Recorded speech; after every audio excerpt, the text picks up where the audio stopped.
Language Arts Video Presentation by Courtney L. Payton for Education 632 for the class of Fall 2023.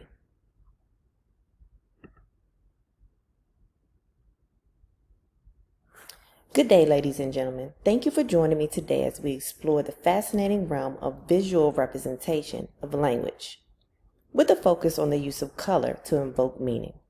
In this presentation, we will delve into the importance of color as a powerful tool in communication, its impact on our emotions and perceptions, and how it can enhance our understanding of various forms of art and design.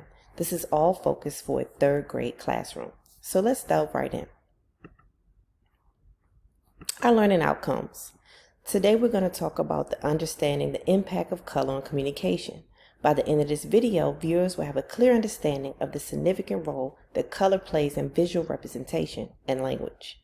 They will grasp how color can invoke emotions, convey symbolic meanings, and enhance our overall understanding of various forms of art and design.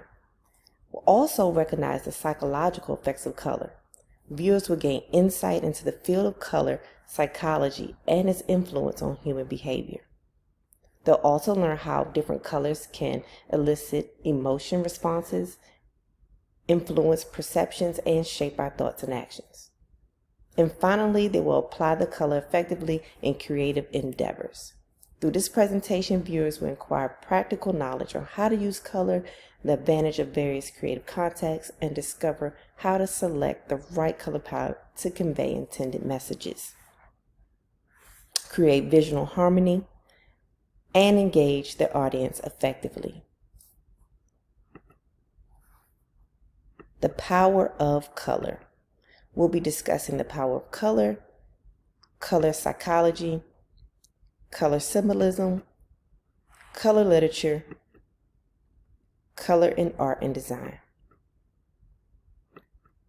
So in the power of color, color is a universal language that transcends barriers and communicates on an emotional level. It has the ability to invoke certain moods, convey messages, and enhance our overall understanding of visual information.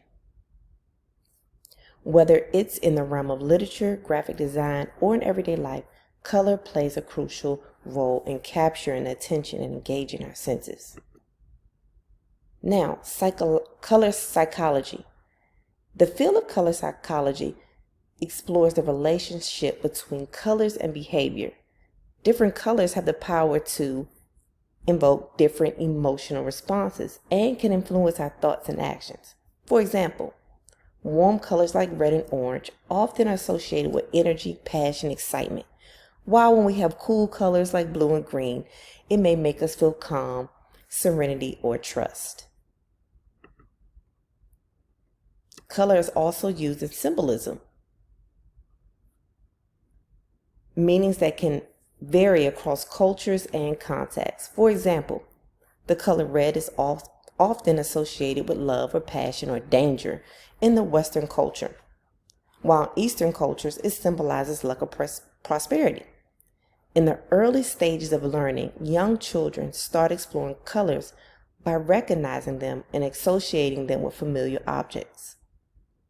Initially, they discover bananas are yellow, and they observe fruit appears green when it's unripe or brown when it's old. As they progress, they start to learn different colors and coloring and drawing self-portraits. Concurrently, they begin to link colors with symbolic significance, such as red lights on traffic signals means stop, or the stop signs. Both need you to stop. Understanding these cultural nuances is essential when using color to convey meaning. Also, color in literature. In the realm of literature, authors often employ color to enhance their storytelling and create vivid imagery. Description of color can help convey emotion, set the mood, and provide deeper insight into characters and their surroundings. By selecting the right color palette, authors can enrich narratives and captivate the reader's imaginations. Color is also used in art and design. Artists and designers leverage the power of color to invoke emotions, create visual harmony, and communicate their intended message. Whether it's through a painting, pictures, advertisements, or other interfaces, color choices can greatly impact how we interpret and engage with visual stimuli. From contrasting colors, we create visual tension to monochronic schemes for the sense of unity. The possibilities are endless.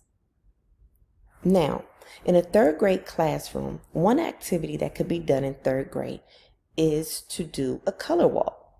Here's how it could be organized.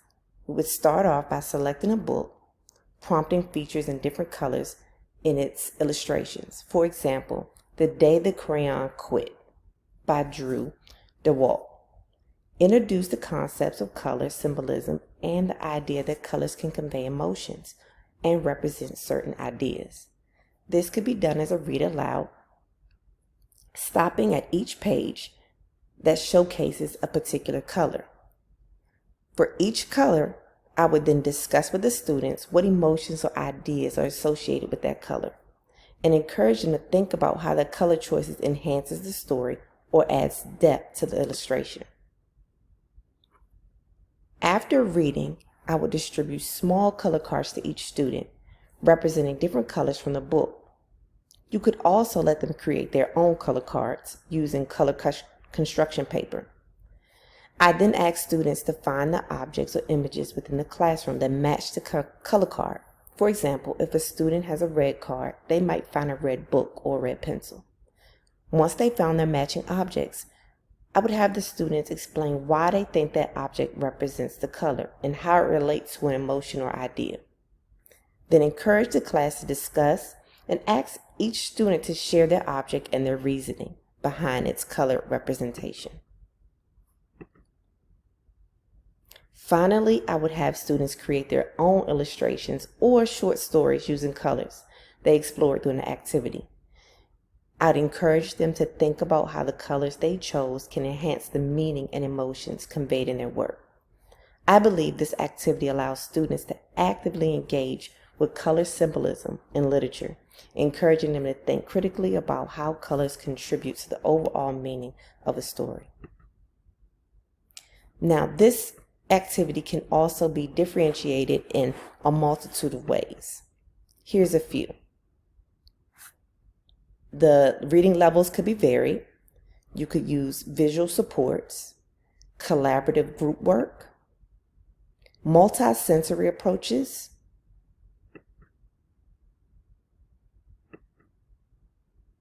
you could also have extension activities to enrich or challenge, and then individualized prompts. By implementing all of these differentiated strategies, you can meet the diverse needs of your students, fostering inclusive and engaging learning environments.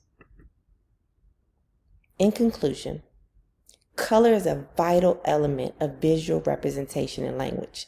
Its ability to invoke emotions, convey messages, and enhance our understanding is undeniable. By harnessing the power of color, we can create impactful visuals, engage our audience, and truly bring our ideas to life. So let's embrace the colorful world around us and tap into the potential to communicate, inspire, and leave a lasting impression. Images also possess a profound ability to communicate both information and emotions on a deeper level. Individuals instinctively react to images they encounter without the need for conscious analysis. Visual artwork are a high interest and effective tool to engage students, especially reluctant readers. Students benefit from learning about art in the classroom and from exposure to artists of color. Thank you for your attention, and I hope this presentation has shed some light on the significance of color in the realm of visual representation and language.